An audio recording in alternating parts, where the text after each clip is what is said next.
Aquí estoy con ustedes nuevamente, mis estimables amigos. Hoy, 20 de abril del año 2010. Quiero compartir con ustedes mis estudios acerca de la posibilidad que tenemos de la superación humana o de alcanzar el estado humano propuesto en la manifestación de vida o lo que se llama la creación. Hagamos un planteamiento elemental muy conocido hoy por los estudiosos del esoterismo o de las filosofías ciertas acerca de cómo se dio la manifestación de vida en términos generales, ¿verdad? En el principio, antes de la manifestación de la vida, el logos fecunda el germen depositado en la madre naturaleza, el germen de vida, y se da el desarrollo que empieza con el rayo de la creación. Este rayo de la creación se desenvuelve en 7 grandes manifestaciones o desdoblamientos. De allí la ley del 7, la ley que está concretamente expresada en las octavas musicales do, re, mi, fa, sol, la, si. Más adelante podremos ver cómo esa ley del 7, cómo esa nota musical afecta todos los eventos de la manifestación de la vida. Y los afecta de una manera natural, porque son los desdoblamientos en que se dan las diferentes dimensiones de la manifestación de la vida. En otras palabras, vamos a ver la ubicación que nosotros tenemos en relación a ese estado de la manifestación. Por eso es por lo que en las escrituras sagradas dicen de una manera absolutamente irrefutable que en el principio era el verbo, y el verbo era con Dios y el verbo era Dios. Este era en el principio con Dios. Todas las cosas por Él fueron hechas, y nada de lo que ha sido hecho sin Él fue hecho. En Él estaba la vida, y la vida era la luz de los hombres. Yo he meditado profundamente en este planteamiento supradivino y encuentro un ajuste matemático irrefutable en cada una de las frases que contemplan esto del verbo. Ahora, nosotros podemos estudiar desde la más remota antigüedad la lucha, el esfuerzo incansable de los gobiernos, de las universidades, de las iglesias, es decir, de todos los órdenes del saber, como son la ciencia, la filosofía, el arte y la religión, por lograr un mejoramiento en la vida del hombre y en el medio. Y hemos visto nosotros también con gran tristeza que siempre vamos hacia un estado de empeoramiento, de desmejora. Solamente tomemos como evidencia de ello las guerras. No hay pueblo que no haya tenido sus tremendas guerras, sus espantosas guerras, sus criminales guerras. Porque si miramos las otras especies, en ninguna se dan esas guerras. Está la lucha por la subsistencia, es cierto. Y la subsistencia toda propone un equilibrio en la naturaleza. Luego, desde ese punto de vista, perfectamente es aceptable que el león se devore o se alimente de un cabrito, de un venado o de un animal grande y pequeño. Es un equilibrio de la naturaleza, de fuerzas de la naturaleza.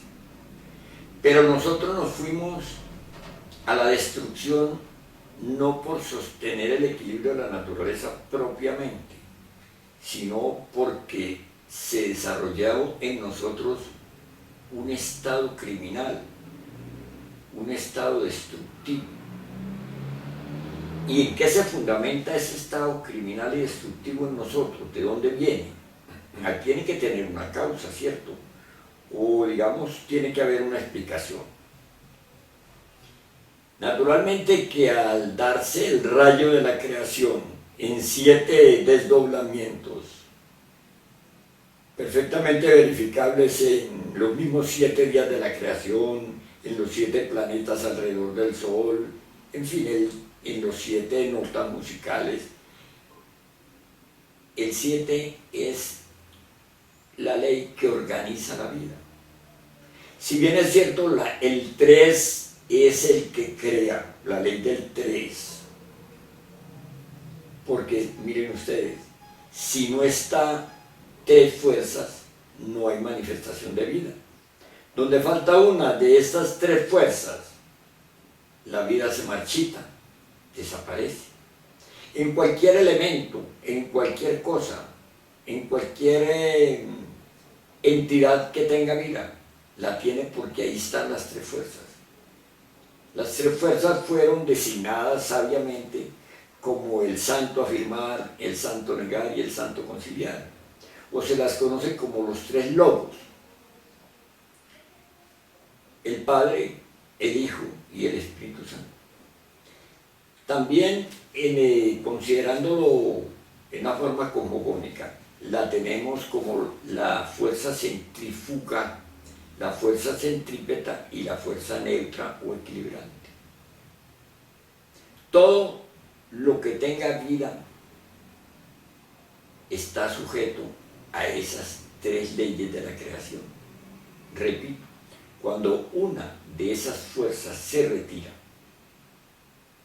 desaparece la manifestación de vida, se muere la cosa.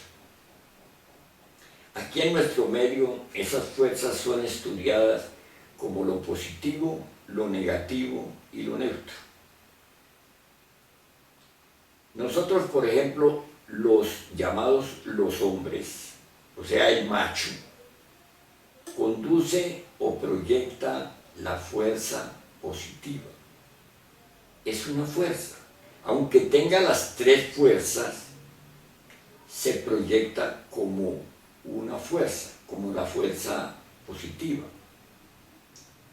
La mujer, igualmente equilibrada al hombre, repito, igualmente equilibrada al hombre, es la exponente de la fuerza negativa. Así que la unión de esas 2 fuerzas armónicamente produciría, digamos, creaciones. Ahora, hay que distinguir entre creaciones y reproducciones. Porque una reproducción no es una creación, es una reproducción. Por eso las escrituras dicen, crecer y multiplicados, y no crecer y reproducidos. Ustedes pueden verificarlo. Esas tres fuerzas, veámoslas por ejemplo en la radio, en las comunicaciones, en la luz, en todo. Esas tres fuerzas están. Donde no coinciden esas tres fuerzas armónicamente en un medio propicio, producen destrucción, producen muerte. Aparte de esas tres fuerzas, que son las que crean, existen 7 fuerzas, o sea, los 7 desdoblamientos en que se da la manifestación del rayo de la creación. Y esos 7 desdoblamientos tienen también, como las tres fuerzas, sus opuestos o sus antítesis. De ahí que vengan entonces a descomponerse en la manifestación de la vida las fuerzas del bien que se llaman y las fuerzas del mal. Digámoslo de otra manera, más allá de las fuerzas del bien y del mal, estaría lo correcto y lo incorrecto. Partiendo de esta base, nosotros vamos a buscar la posibilidad del hombre como único camino que conduce a salirnos de este estado de dolor en que existimos. Todos los profetas, todos los avataras, todos los guías de la humanidad propusieron salir del dolor desde los más remotos tiempos de que se tenga historia. Si nosotros vemos de las épocas antiguas, de hace tantísimos años, miles de años, nos encontramos con las culturas superiores que vinieron a la humanidad a proponer un mejoramiento humano. Está, por ejemplo, el budismo, está, por ejemplo, el hinduismo, están los brahmanes, los hindustanes, están los cristianos puros, están los musulmanes, o mejor dicho, está Mahoma, está Krishna, está Rama, está Zoroastro, están todos esos seres, está Moisés, está nuestro Señor el Cristo, está el Logos Quetzalcóatl, están todos esos seres inefables. A la época están los grandes maestros de esta época, que son el maestro Samael Aumbeor y el maestro Rabolún.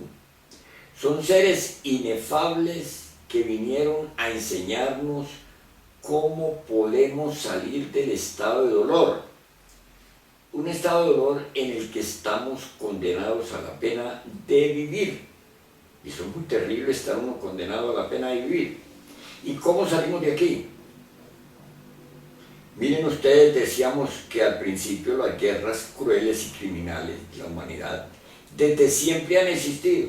Es que yo veo esas guerras que normalmente por los medios se pueden contemplar todavía, como con lanzas, como con hachas, como con tantos elementos destructivos empieza la lucha del hombre por el poder, por la dominación, por disfrutar más o por dominar más el ambiente y la vida. ¿Ustedes creen honestamente que la manifestación de vida se dio para eso? Entonces Dios es injusto.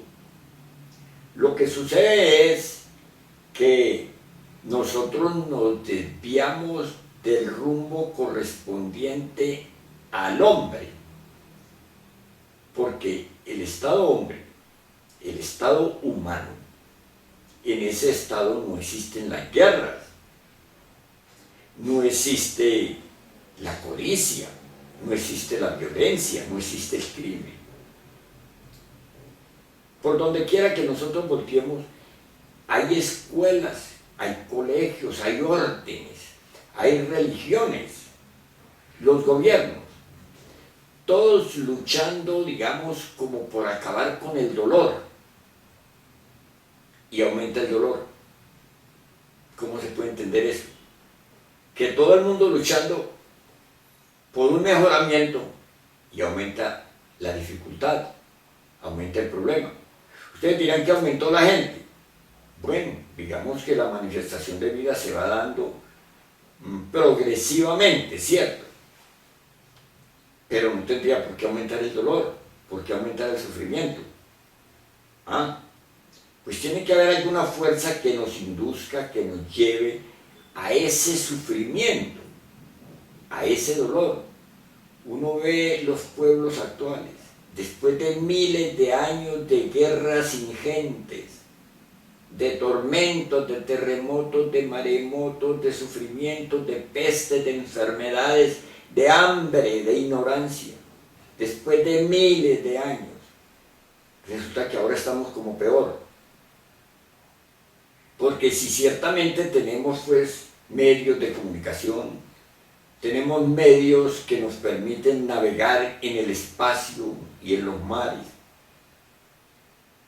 también la peste ha aumentado, la guerra ha aumentado. Muéstrame un país donde no haya violencia, en todos hay violencia. Muéstrame un país donde no procuren los unos dominar a los otros a causa de vida o muerte. Ahora, por ejemplo, los entidades dicen, cojan a ese fulano, vivo o muerto tráiganlo. Antes siquiera se decía, busquen a ese y tráiganlo preso, amarrado con cadenas. Ahora no, ahora tráiganlo, vivo o muerto tráiganlo, o acábenlo. No, esos no son términos ya, digamos, siquiera concebibles. ¿Qué pasó pues en nosotros? ¿Qué es lo que ha sucedido con nosotros? Veamos la cosa elementalmente. Vamos a ver, por ejemplo, un niño, ¿cierto? Vamos a ver un niño. Nace un niño, una criatura hermosa, extraordinaria, inconcebiblemente perfecto en relación a una creación. Un niño, es que un niño es algo inconcebiblemente grande, es algo inconcebiblemente perfecto. Nace ese niñito, es decir, sus principios de vida reciben un cuerpo, y ese cuerpo respira, y ese cuerpo se mueve, y ese cuerpecito vive y digiere, ¿cierto? Y tiene vida de suyo, tiene vida propia. Obvio, necesita alimentarse, mantenerse, ¿cierto? Cuidarse. Y ese niñito es perfecto. Él no tiene problema de ninguna naturaleza. Miren ustedes un niñito, miren un niñito de 1 mes, de 2 meses. Es perfecto, él no tiene problema de ninguna naturaleza. Él llora o él se mueve, se inquieta si algo lo afecta. Por ejemplo, si lo afecta el hambre, si lo afecta el calor, si lo afecta el frío, si alguna situación externa lo afecta. De lo contrario, el niño no tiene ningún problema. ¿Qué pasa con ese niño que no tiene ningún problema? Es comparable de alguna manera tosca y vulgar, aunque así sea, a una computadora. Es una computadora que tiene un disco duro limpio. No tiene ninguna cosa grabada ahí. Tiene las causas de las cosas, pero no las cosas. No las cosas que lo agraven. En ese niño no están los 7 pecados capitales. Están las causas, pero no los pecados capitales. No está la ira, no está la codicia, no está la lujuria, no está la envidia, no está el orgullo, no está la pereza, no está la gula, no está lo mío, no está lo tuyo, no está lo blanco, ni está lo negro, no está lo que yo soy católico o yo soy anticatólico, yo soy ateo o yo soy creyente, yo soy musulmán o yo soy, digamos, judío. No, no está nada de eso. Están las causas, pero nada de eso está. ¿Qué pasa con ese niño? Ese niño no tiene que pensar en el alimento, no tiene que pensar en el frío ni en el calor. Ese niño no tiene que pensar en qué va a comer o qué va a carecer, o en que vienen a la casa, o en que la casa es suya o no es suya, o en que montar en un avión o en un tren o en un carro, para él es un problema. Eso no existe en él. Él no tiene lo tuyo ni lo mío. Él no tiene color, es decir, no es blanco ni es negro. No es ignorante ni ilustre. Ese niño es perfecto. Con razón el Cristo dice, dejad que los niños vengan a mí. Pero no los niños como los depravados actuales de las religiones que quieren niños para abusarlos y violentarlos y no hay ley que los cobije. No, el Cristo habla es de la pureza. Dejad que a mí vengan los puros, porque ese niño en esa edad es puro, es hermoso, es extraordinario. Pero a ese niño, ¿qué lo afecta? Nada. La ley que lo trajo a la vida, la ley que lo trajo a la vida lo defiende. Todo es ley.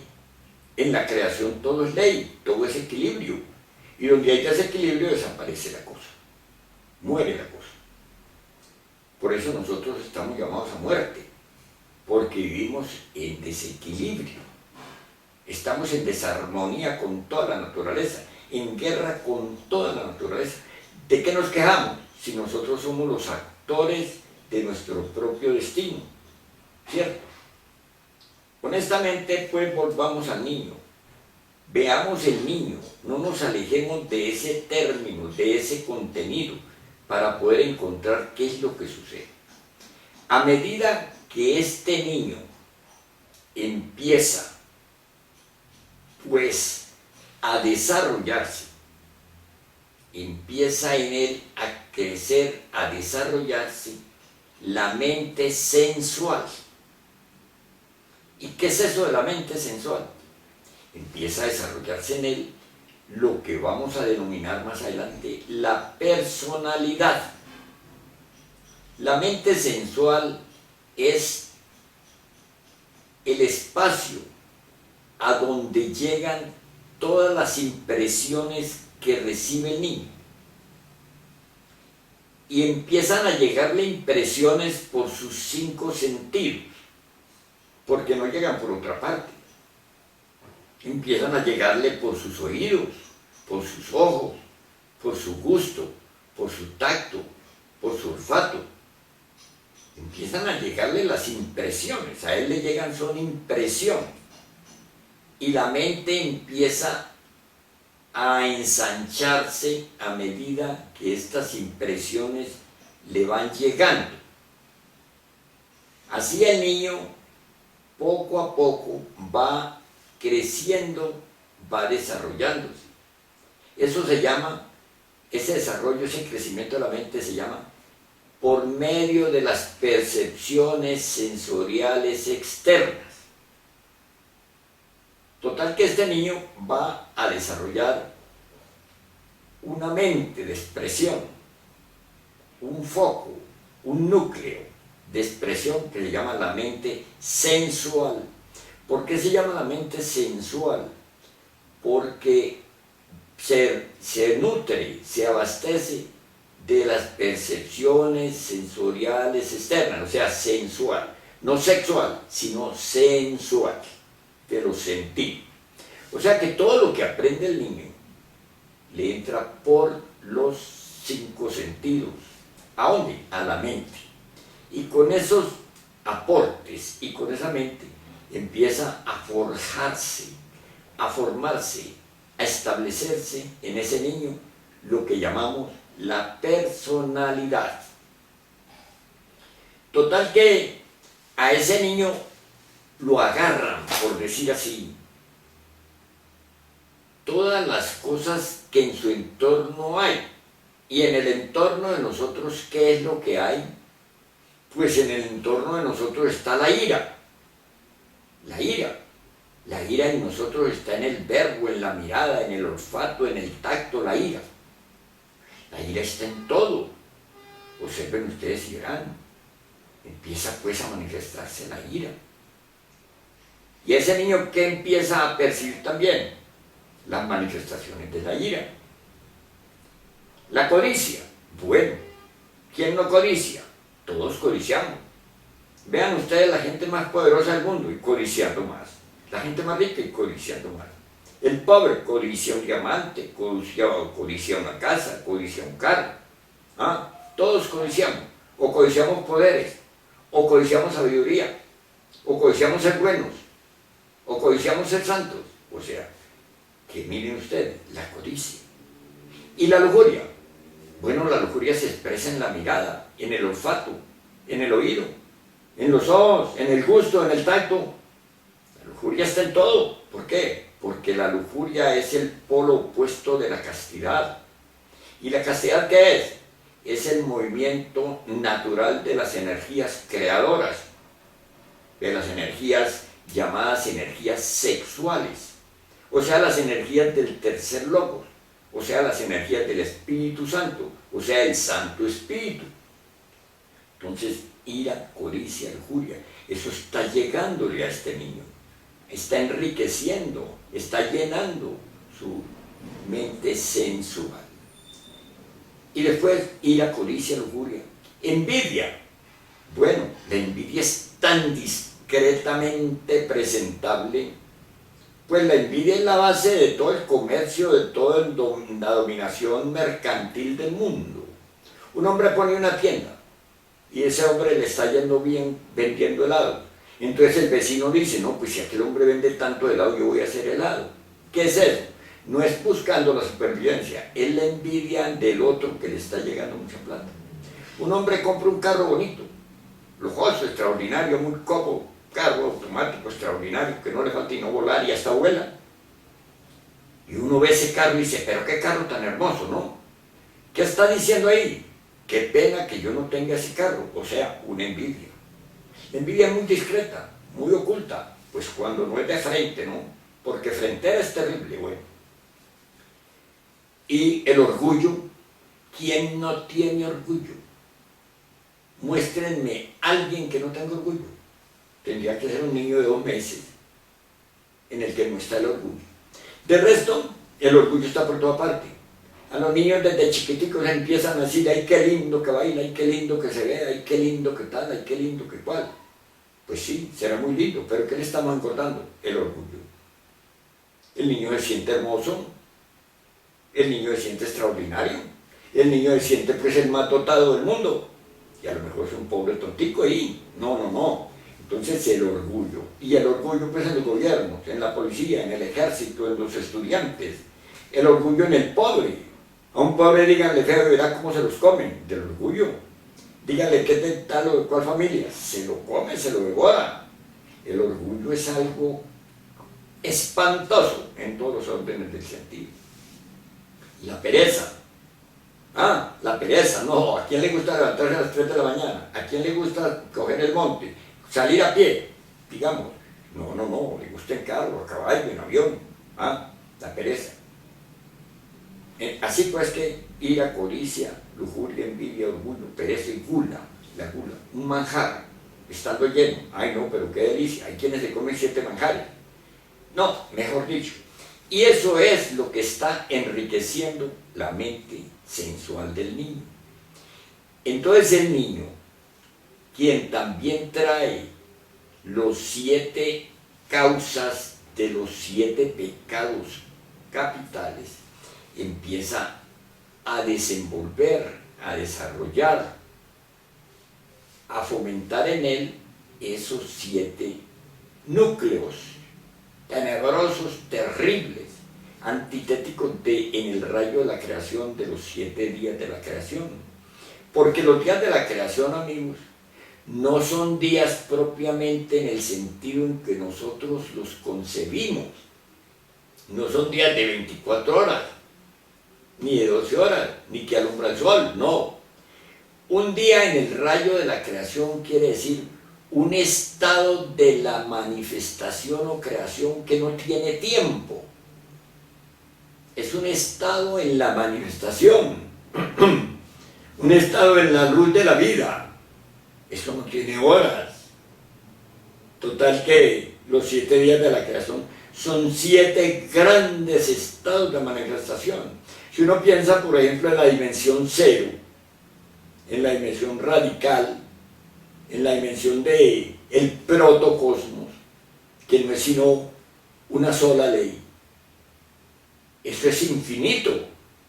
Y si uno ve el desdoblamiento de esa manifestación en la siguiente manifestación, en el desdoblamiento de las 3 leyes, no, aquello es inconcebible, aquello es inmenso, aquello es grande, aquello pues no es así como por hablarlo. Cada cosa de estas es un libro, es un tomo, es una enciclopedia. Bueno, mi amigo, volvamos con el niño. Entonces este niño va a empezar a recibir lo que se llama la educación preceptiva. La educación de la casa, del papá, de la mamá, de los hermanos, de los familiares, del entorno, ¿verdad? Y pronto este niño va a ir a la convivencia con otros niños, a las guarderías. Tan de moda ahora eso de que los niños los van a criar por allá en un lugar ajeno al de papá y mamá. Eso es un capítulo aparte también. ¿Qué pasa con la juventud actual? Que ni aún la leche de la madre recibieron. Les pusieron nodrizas, o no les dieron leche de tarro, ni de vaca, porque de vaca pues también ahora está alterada con el asunto de la contaminación, le dieron leche de tarro, ni leche de la mamá recibieron siquiera, ni de ese pecho se amamantaron. No, eso es absolutamente criminal. Sin embargo, esos son temas que veremos paso a paso, poco a poco, para no fatigarlo mucho. Amigos, este niño va pues a la guardería y ya el niño, él ya tiene, digamos, 2 añitos, 3 añitos, está formando su personalidad, con la cual va a vivir y enriquecer toda su vida. La personalidad del niño se forma en los 7 primeros años. Miren otra vez el 7, ¿por qué? Porque el 7 son estados integrados de desarrollo. Por eso, porque cumplió una escala de desarrollo. Y todo está supuesto a escala de desarrollo. Esas escalas de desarrollo nos llevan a nosotros a la ley de la evolución y de la involución, a la ley del crecimiento y a la ley del decrecimiento, a la ley de la manifestación de la vida y a la ley de la manifestación de la muerte, a la ley pues que establece esa mecánica de que todo nace, crece, se reproduce, envejece y muere de acuerdo a las leyes mecánicas de la naturaleza. Eso es bien bonito si lo estudiáramos detenidamente, y me propongo compartir con ustedes todo lo que les vengo enunciando, porque ese es mi estudio. Y yo no hablo de un conocimiento mío, no. Hablo del conocimiento que he recibido de mis superiores, de mis maestros, de los que me guían, de los que me orientan, de los que me enseñan. De modo que yo no soy ningún maestro, no. Por favor, yo soy un estudiante del conocimiento superior. Y soy un estudiante y también tengo los niveles de estudio, digamos, intelectuales, de la razón y también de la experiencia, de la experimentación. Estoy en la experimentación de los estudios. Estoy buscando el estado hombre, el estado humano, porque es el único camino posible hacia la liberación. Bueno, Pero el niño, aquel niño del que venimos hablando, empieza pues a recibir desde muy temprano, desde muy tierno, una influencia ajena o externa que viene ensanchando positivamente su mente sensual. De él no recibe ningún informe. Total que los años van pasando hasta cuando forma su personalidad a los 7 años. El niño ya ha recorrido por la guardería, por el kinder, está cruzando pues sus estudios naturales de primaria para posteriormente entrar a secundaria, a universidad, etcétera, ¿verdad? Porque eso es, digamos, el propósito de todos los órdenes del saber, los órdenes científicos, como dije, los órdenes filosóficos, los órdenes académicos en todo sentido, los órdenes, digamos, estructurales en cuanto al arte, los órdenes religiosos. Todos van, pues, unos más que otros, pero todos van en búsqueda de un mejoramiento humano, de un posicionamiento humano, de un desarrollo mejor, pues entre comillas, mejor.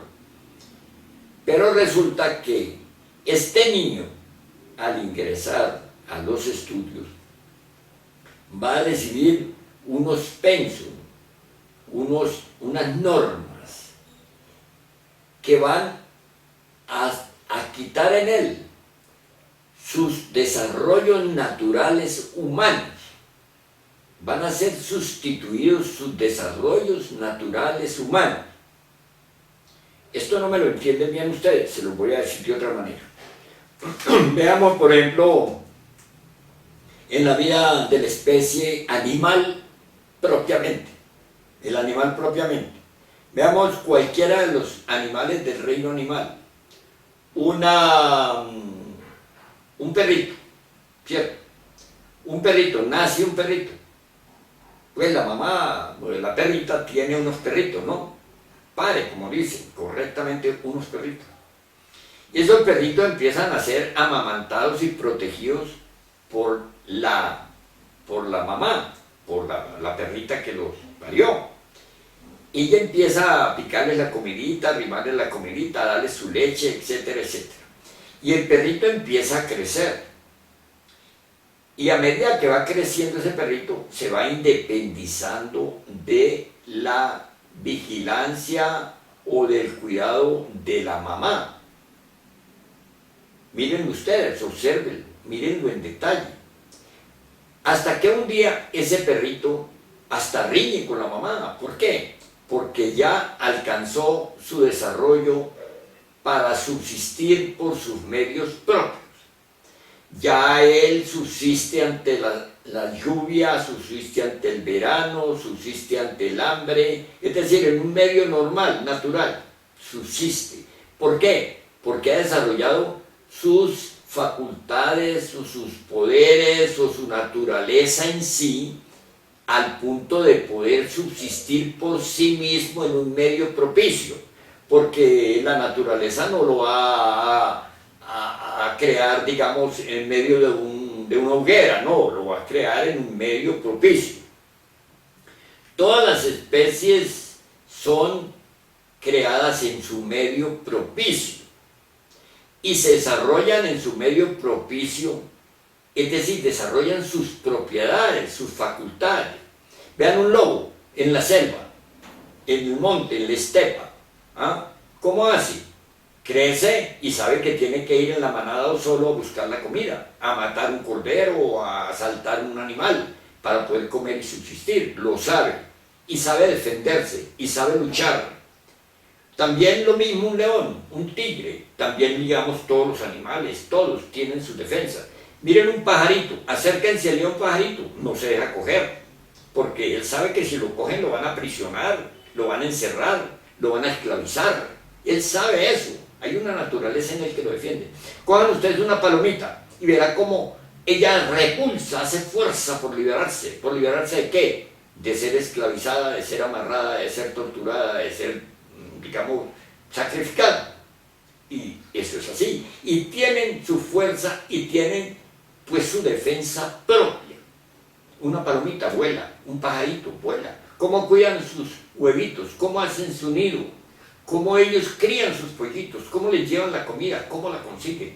No, yo estoy asombrado. Yo me asombro en el estudio. Una hormiga. No, para mí todo es asombrosamente sabio, asombrosamente extraordinario. ¿Y por qué pues cuando llegamos a este estado llamado, pues equivocadamente, pero llamado humano, porque nosotros no somos humanos, no nos digamos mentira, es decir, nosotros no conocemos a los humanos, yo sí los conozco, pero la mayoría de la humanidad no conoce qué es humano. Así que, ¿por qué nosotros, que somos el cuaternario superior según los estudios antropológicos que dicen que el reino mineral, que el reino vegetal, que el reino animal, que el reino humano? No. Entonces, ¿por qué nosotros, pues, no permitimos que se desarrolle el hombre?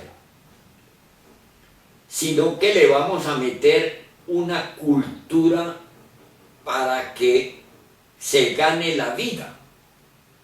¿Por qué los animales no reciben la cultura? ¿Por qué no hay universidad para los animales? Porque no la necesitan. Ellos tienen sus desarrollos naturales y propios en la creación, en la manifestación de vida. Y entonces, ¿qué hace que el hombre no pueda hacer eso? Porque nosotros miramos a los indígenas. No, si es que los indígenas que nosotros conocemos son los degenerados de las razas superiores de donde ellos vinieron ya degenerados.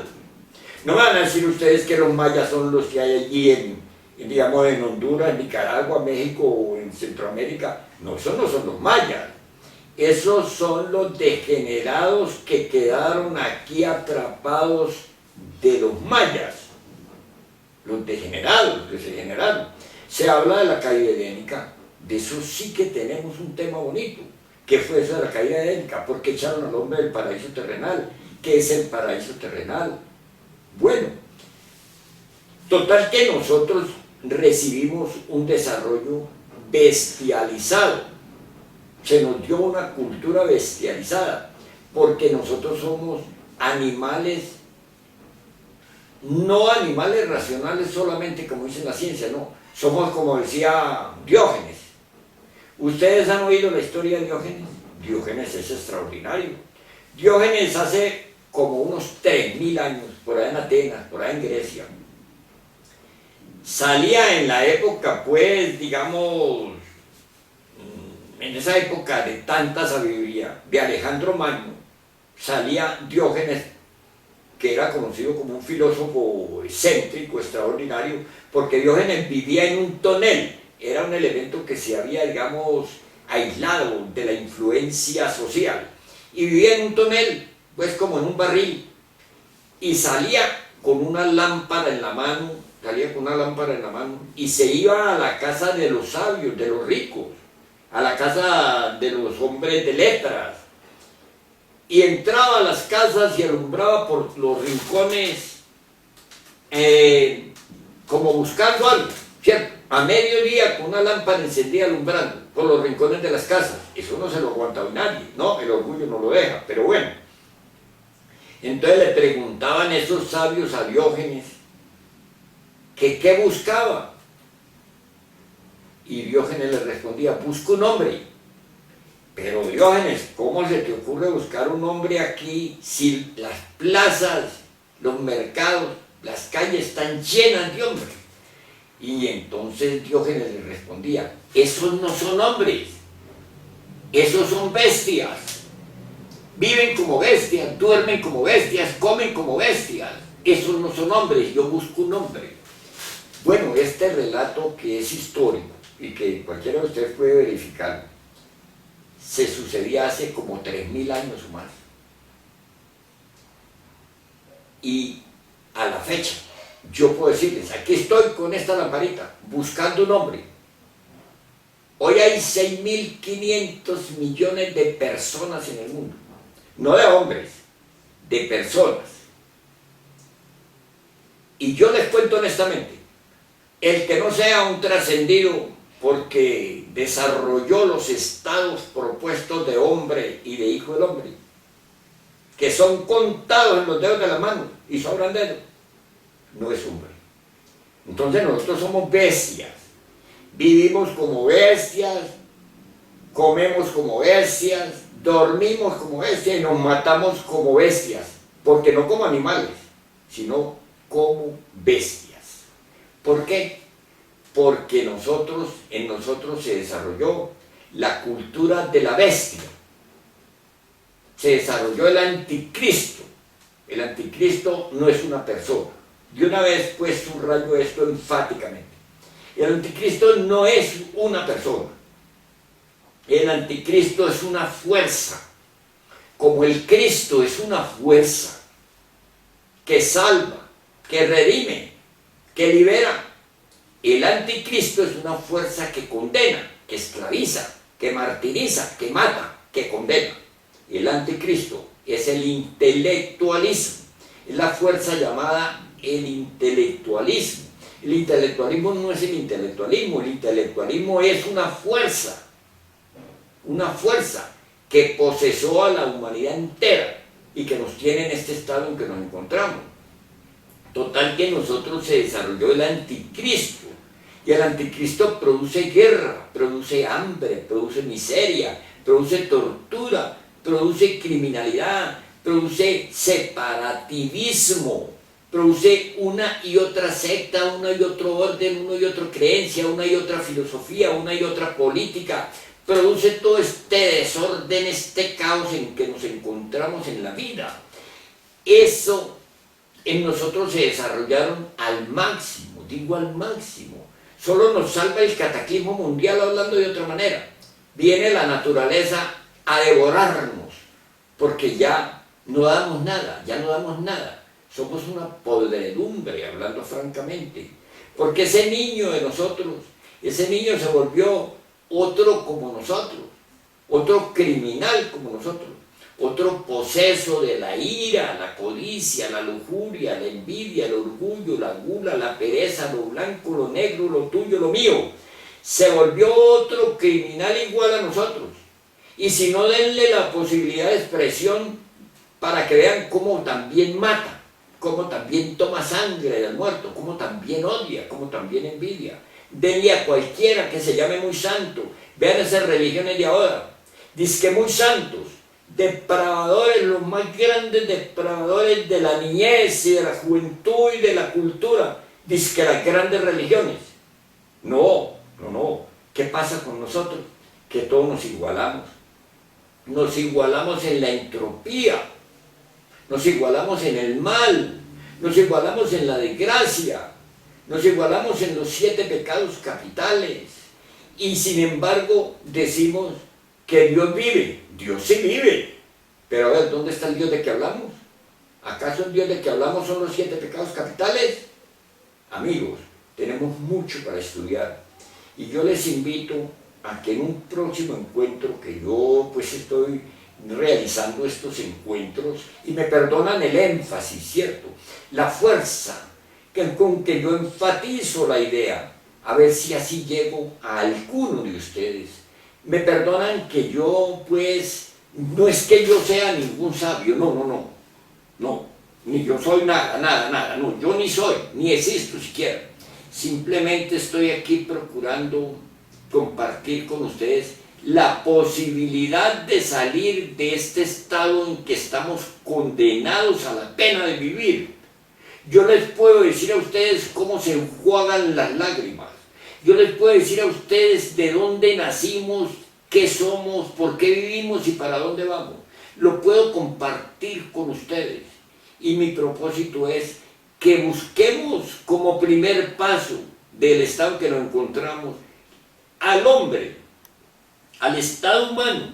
Y yo les voy a indicar a ustedes, si me lo permiten, yo les ruego que me permitan llevarles paso a paso y soportar cualquier tipo de pregunta que me quieran formular al respecto, cómo paso a paso podemos cambiar nuestra naturaleza, cómo paso a paso podemos establecer en nosotros al hombre, al estado humano, porque el único estado que nos libera de este estado en que nos encontramos es el del hombre.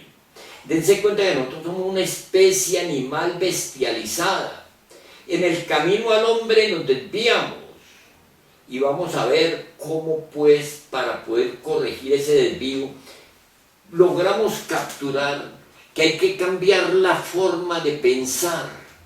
Porque si nosotros no cambiamos la forma de pensar, no podemos cambiar la forma de sentir y tampoco podemos cambiar de ninguna manera la forma de actuar. Nosotros actuamos conforme sentimos y sentimos conforme pensamos. Y esa es la causa, causón de nuestro problema, de nuestro dolor, de nuestro sufrimiento. Nosotros somos una especie, a lo menos que viviéramos como los animales, pero es que ni nos podemos dar ni el lujo de vivir como los animales. Vivimos peor que los animales. Amigos, les invito para mi próxima charla con ustedes, que la estaremos dando por los medios posibles a nuestro alcance, a ver si alguno de ustedes nos acompaña hoy, mañana o algún día. Buenos días, mis ilustres amigos.